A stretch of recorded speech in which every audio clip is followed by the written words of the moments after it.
സ്തോത്രം. കർത്താവിൻ്റെ അതിപരിശുദ്ധ നാമം വാഴ്ത്തപ്പെടുമാറാകട്ടെ. വന്നുയർന്ന ബഹുമാന്യരാകുന്ന എല്ലാ സഹോദരി സഹോദരന്മാർക്കും യേശു കർത്താവിൻ്റെ നാമത്തിൽ വന്ദനം അറിയിക്കുന്നു. നമുക്ക് ഒരുമിച്ച് ഈ രാത്രിയിൽ വീണ്ടും ദൈവതിരുവചനം ധ്യാനിപ്പാനായി കൂടി വരുവാൻ ഇടയാക്കിയ ദൈവം നമ്മെ സഹായിച്ചതോർത്ത് ദൈവത്തിന് സ്തോത്രം ചെയ്യുന്നു. പകൽ സമയത്തെ ധ്യാനത്തിന് ശേഷം കാലാവസ്ഥയുടെ പ്രതികൂലങ്ങളൊന്നും വകവയ്ക്കാതെ ദൈവസാന്നിധ്യത്തിൽ കടന്നു വന്ന എല്ലാ പ്രിയപ്പെട്ടവരെയും ഓർത്ത് കർത്താവിന് സ്തോത്രം ചെയ്യുന്നു. തുടർന്ന് വരാകുന്ന അല്പസമയം വളരെ ശ്രദ്ധയോടെ ഉത്സാഹത്തോടെ ദൈവസന്നിധാനത്തിൽ നമുക്ക് തുടരാം. കർത്താവ് നമ്മെ അതിനായി സഹായിക്കുമാറാകട്ടെ. എബ്രായ ലേഖനം അതിൻ്റെ 4-ാം അധ്യായത്തിൻ്റെ അവസാന വാക്യങ്ങളിലാണ് നമ്മൾ ആയിരിക്കാൻ ദൈവം നമ്മെ സഹായിച്ചത്. 4-ാമത്തെ അധ്യായം അതിൻ്റെ 14-ാം വാക്യം മുതൽ 5-ാം അധ്യായം 10-ാമത്തെ വാക്യം വരെ നമ്മുടെ വാഴ്ത്തപ്പെട്ടവനായ കർത്താവിൻ്റെ മഹാപൗരോഹിത്യ ശുശ്രൂഷയെക്കുറിച്ചാണ് അവിടെ രേഖപ്പെടുത്തിയിരിക്കുന്നത്. അത് പ്രത്യേകിച്ച് പറഞ്ഞിരിക്കുന്നത് നമ്മൾ കഴിഞ്ഞ ആഴ്ചയിൽ ചിന്തിക്കുകയുണ്ടായി. കർത്താവിന് മറഞ്ഞിരിക്കുന്ന ഒരു സൃഷ്ടിയുമില്ല, സകലവും അവിടുത്തെ കണ്ണിന് മുൻപാകെ നഗ്നവും മലർന്നതുമായി കിടക്കുന്നു. ആ കർത്താവുമായിട്ടല്ലോ നമുക്ക് കാര്യമുള്ളത്.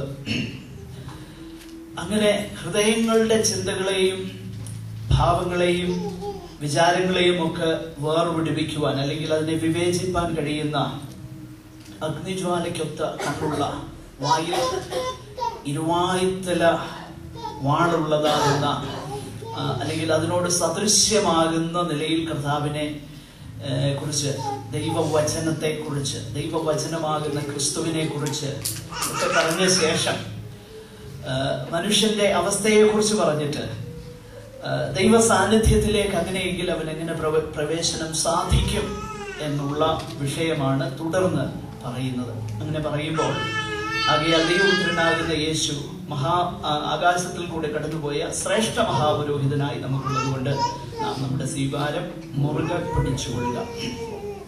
ഈ വേദഭാഗത്ത് പ്രധാനമായിട്ട് യേശു ക്രിസ്തുവിന്റെ മഹാപൗരോഹിത്യ ശുശ്രൂഷയെക്കുറിച്ചാണ് നമ്മൾ വായിക്കുന്നത്.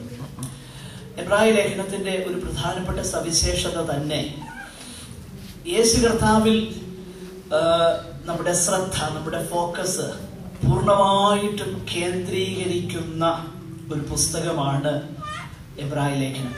നമ്മൾ 3-ാമത്തെ അധ്യായത്തിൽ കണ്ടു, നാം സ്വീകരിച്ചു പറയുന്ന നമ്മുടെ അപ്പോസ്തലനും നമ്മുടെ മഹാപുരോഹിതനുമാകുന്ന യേശുവിനെ ശ്രദ്ധിച്ചു നോക്കുവിൻ.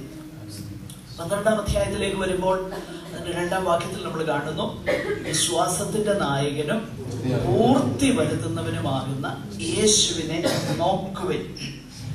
ലുക്കിംഗ് അൺടു ജീസസ്, യേശു കർത്താവിനെ നോക്കുക.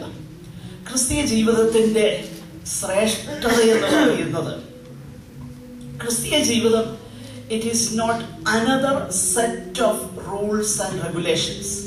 അതാ ക്രിസ്തു മാർഗത്തിന്റെ ഏറ്റവും വലിയ സവിശേഷത. നമ്മൾ മനസ്സിലാക്കണം, ക്രിസ്തീയ ജീവിതം, ക്രിസ്തു മാർഗമെന്ന് പറയുന്നത് പല മതങ്ങളുടെ അവരുടെ അനുഷ്ഠാനങ്ങൾ പോലെ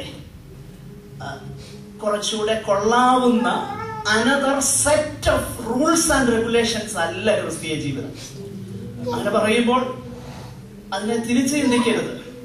റൂൾസും റെഗുലേഷൻസും ഉണ്ട്, പക്ഷെങ്കിൽ ക്രിസ്തീയ ജീവിതം എന്നുള്ളത് ഈ റൂൾസ് ആൻഡ് റെഗുലേഷൻസ് എന്നതിനേക്കാളും നമ്മൾ കുറെ സ്ട്രഗിൾ ചെയ്ത് നാം തന്നെ ചിലത് ചെയ്തു തീർക്കുന്നതിനേക്കാളും ദൈവം നമ്മെ എക്വിപ്പ് ചെയ്യുന്ന കാര്യങ്ങൾ ചെയ്യാനായി ദൈവത്തിന് നമ്മെ തന്നെ സമർപ്പിക്കുന്ന ഒരു ജീവിതമാണ് ക്രിസ്തീയ ജീവിതം എന്നുള്ളത്. ക്രിസ്തീയ ജീവിതത്തിന്റെ ഏറ്റവും പ്രധാനപ്പെട്ട വിഷയമാണ് സമർപ്പണം എന്നുള്ളത്. ആ സമർപ്പണത്തെ, ആ ദൈവത്തിലുള്ള ഡിപ്പെൻഡൻസിനെ ഏറ്റവും അധികം വ്യക്തതയോടും സമ്പൂർണതയോടും നമുക്ക് കാണാൻ കഴിയുന്നത് യേശുക്രിസ്തുവിലാണ്. അതുകൊണ്ടാണ് നന്നായിട്ട് ഓട്ടം ഓടി തികയ്ക്കണമെങ്കിൽ ആരെയാ നോക്കേണ്ടത്? യേശുക്രിസ്തുവിനെ. പ്രിയമുള്ളവരെ, അത് നമ്മൾ ഒരിക്കലും മറന്നു പോകരുത്. അപ്പൊ യേശുക്രിസ്തുവിനെ നോക്കുമ്പോൾ മാത്രമേ, കാരണം കർത്താവിന്റെ ജീവിതത്തെ കുറിച്ച് തന്നെ നമ്മൾ വായിക്കുന്നത് എബ്രായർ 9:14 നിത്യാത്മാവിനാൽ തന്നെത്താൻ നിഷ്കളങ്ക വഴിപാടും യാഗവുമായിട്ട് ആരർപ്പിച്ചു? കർത്താവ് തന്നെ എന്ത് ചെയ്തു? അർപ്പിച്ചു, ദൈവത്തിന് അർപ്പിച്ചു. അപ്പോൾ ദൈവത്തിന് സമ്പൂർണമായി അർപ്പിക്കപ്പെട്ട, സമർപ്പിക്കപ്പെട്ട ഒരു ജീവിതം കർത്താവ് നയിച്ചു. ആ ജീവിതമാണ് നമ്മുടെ മാതൃക. അതിൽ കുറഞ്ഞ ഒന്നല്ല ക്രിസ്തീയ ജീവിതം. അപ്പൊ കർത്താവിലേക്ക് നോക്കുക എന്ന് പറയുന്നത് ഒരു ഓപ്ഷണൽ എക്സ്ട്രാ അല്ല. എന്ന് പറഞ്ഞാൽ പല കാര്യങ്ങളുടെ കൂട്ടത്തിൽ ചെയ്യാനുള്ള ഒരു റൂളല്ല. നേരെ മറിച്ച് കർത്താവിലേക്ക് നോക്കുക എന്ന് പറഞ്ഞാൽ തന്നെ എന്താ പറയുന്നത്, it is a way of life, ഒരു ജീവിതക്രമമാണ്. അപ്പൊ ക്രിസ്തീയ ജീവിതം എന്നുള്ളത് കർത്താവിലേക്ക് നോക്കുന്നുവെങ്കിൽ മാത്രമേ ജയകരമായി കംപ്ലീറ്റ് ചെയ്യുവാൻ കഴിയത്തുള്ളൂ. അത് വളരെ വ്യക്തതയോടെ പുതുനിയമം നമ്മളെ പഠിപ്പിക്കുന്നുണ്ട്. അതുകൊണ്ട് ഈ വേദഭാഗം നമ്മൾ ശ്രദ്ധിച്ചാൽ, പ്രത്യേകിച്ച് എബ്രായ ലേഖനം നമ്മൾ ശ്രദ്ധിച്ച് നോക്കിക്കഴിഞ്ഞാൽ, യേശു കർത്താവിനെ നോക്കിക്കഴിഞ്ഞാൽ കർത്താവിനെ വിശേഷിപ്പിക്കുന്ന ഒരുപാട് പേരുകളും നാമങ്ങളും വിശേഷണ പദങ്ങളും പദവികളും ഒക്കെ എബ്രായ ലേഖനത്തിന്റെ ഒരു സവിശേഷതയാണ്. എന്നാൽ ഏറ്റവും അധികം നമ്മുടെ വാഴ്ത്തപ്പെട്ടവനാകുന്ന കർത്താവിന്റെ പദവിയെ വിശേഷിപ്പിക്കുന്ന ഒരു പദമാണ് പുരോഹിതൻ, മഹാപുരോഹിതൻ എന്നുള്ളത്. മഹാപുരോഹിതൻ.